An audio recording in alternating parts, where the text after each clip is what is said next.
Apple rolled out two new iPads today, both with Apple Pencil support. Today, we're going to be taking a look at this announcement and talking about these new iPads.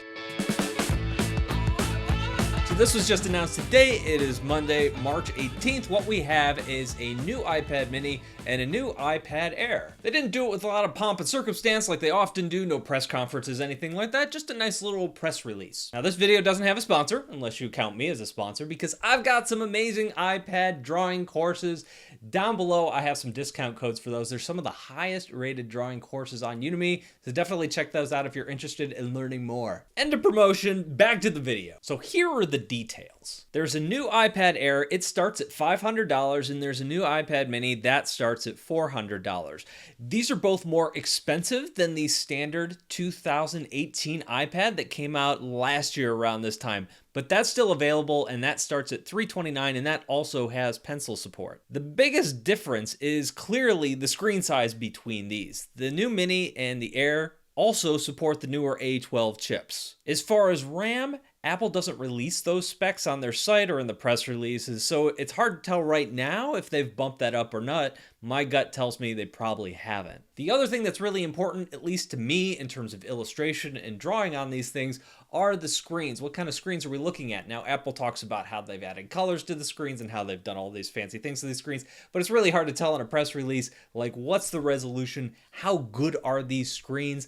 The 2018 iPad, the inexpensive one that came out last year, one of the critiques against it, criticisms of it, was that there was a little bit of space between the screen and in the glass above it. And so when pencils were hitting it and you're drawing on it, there's a fairly, I wouldn't call it loud, but definitely a noticeable tapping noise that you don't get on the iPad Pros. Now, that's not to say it's a bad screen, but you could definitely tell that there is a quality difference between that and the Pros. So what kind of screens are we going to get on these? Well, if we're looking at the iPad Air, we're looking at a 10.5-inch screen. I am willing to bet that that is the same exact screen that we saw on the last generation iPad Pro. As far as the iPad mini, that's to be determined. I think that's the one I'm going to try to get my hands on and do a review of in the next couple weeks. If the Air is using the last generation Pro screens, that's a really good thing. That's going to be a step up from the standard iPad, worth the price difference. I hope that the mini is also using something comparable to that, just in a smaller size. So at this point, that's pretty much what we know. So what is my reaction? What do I think of this? Overall, I guess it's pretty good. I like the fact that there's now Apple Pencil support across the entire iPad line. For most of you who watch these videos, I'm sure there's never been any confusion as to what iPad you could use a pencil with. However, for a lot of commenters, people who are doing research online, there has been a ton of confusion. People aren't sure what they can use the Apple Pencil with, what they can't. At first, it was pretty clear it only worked on the Pros, but in the last year, it's gotten a lot more confusing. Also, now there are 5 iPads. We have the 2 Pros, we have the Mini, we have the Air, and we have the standard iPad. I'm not sure why we need that many. I don't understand why we need this standard iPad that was released last year and the iPad Air. They both seem similar. Obviously, the newer iPad Air has a larger screen. Obviously, it has a better processor, but why not take last year's iPad out of the mix and just have the iPad Air and not call it the iPad Air, just call it the updated 2019 iPad. Now, the iPad mini, on the other hand, that actually makes a ton of sense to me. The smaller size is going to fit a lot of people better.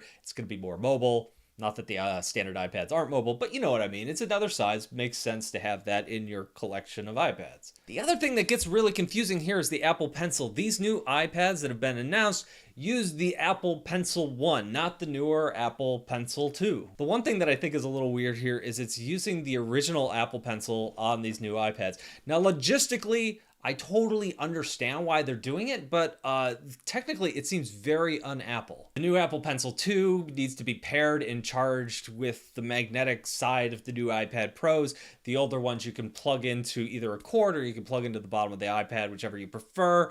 So I understand that's how it's paired and that's why it's done, but I still don't like it. I wish they went all one way with the Apple Pencil 2 or stayed with the Apple Pencil 1. I don't like having 2 separate Apple Pencils. Again, that's going to create confusion in the consumer's mind. And like I said, those of you who watch these videos, you guys are really plugged in, but I'm going to tell you down in the comments and the questions I get all the time are what is compatible with what. It gets really confusing for a lot of people. If you're sitting here and you're ready to pull the trigger on this and you're wondering how does the Apple Pencil work? Does it work just as well on these new iPads as it does on the old iPads?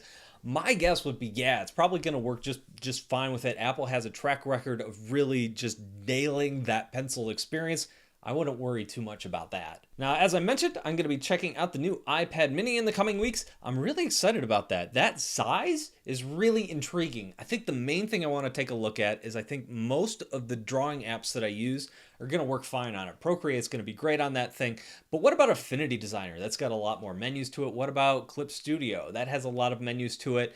In terms of processor speed and that sort of thing, it's using the A12. So I think performance-wise, both the Mini and the Air are going to be able to run pretty much anything. I shouldn't even say pretty much. They will run everything great. The other thing that's probably going to pop up in my review that I talk about with the Mini is, do you need that much horsepower to run it? Now, there's definitely some benefits to that. You know, if you're using Procreate, it limits the numbers of layers if you're on a slower iPad, so that way the performance seems snappy. But one of the things I noticed on the older iPad, which only has the A10 chip, is that all of those programs run really, really well, even with their limitations. There wasn't really any lag when I was drawing. There wasn't any lag when I was pinching and zooming.